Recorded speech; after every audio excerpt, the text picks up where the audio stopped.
On June 19th, a plenary meeting of the International Group on Combating Money Laundering will begin in Paris. Ukraine appealed to the FATF with a demand to put the aggressor country on the blacklist. 39 countries that will be considered include in this case. In this regard, we sent letters stating that Russia should be blacklisted by the FATF. Russia should not be in the circle of decent countries that meet FATF standards. Kiev's arguments are obvious. Russia supports terrorist organizations around the world. It self-terrorizes civilians, blackmails the whole world with the threat of the use of nuclear weapons and the global food crisis. Moscow is not capable of countering money laundering, organized crime and corruption. Moreover, this is the basis of its financial and political system. On February 24th this year, the FATF suspended Russia's membership in the organization. However, this is not enough, experts emphasize. Suspension of FATF membership in itself does not mean anything. Russia is still neither on the black nor even on the grey list. And on the grey list there are, let me remind you, not the last ones in the world economy, such as Turkey, the UAE. If membership is suspended, this does not mean that any sanctions will be imposed against it. This is just a premise.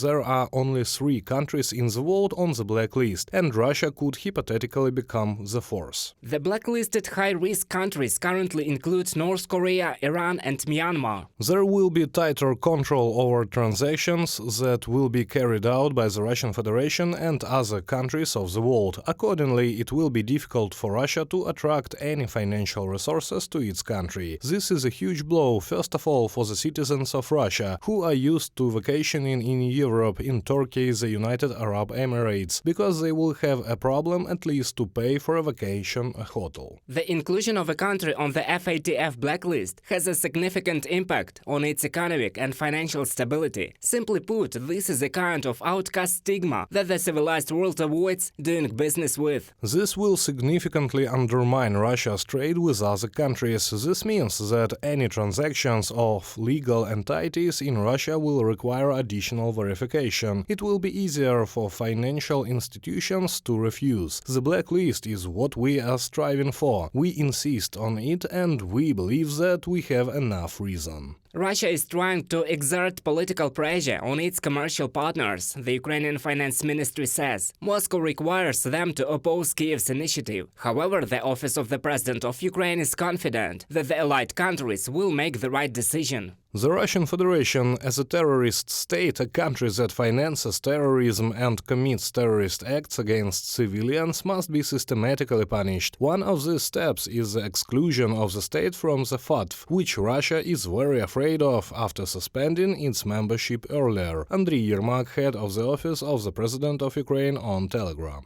If the Federation is included in the blacklist of the FATF, this will become a serious argument for Russia to be recognized as a sponsor of terrorism in the United States, experts emphasize. Last week, Congressman Ted Lieu of the Democratic Party submitted a bill to the US Congress to recognize Russia as a state sponsor of terrorism. On October 10th last year, a similar bill was already introduced in Congress. Reported by Roman Smoler, Yulia Hranovska, UATV News.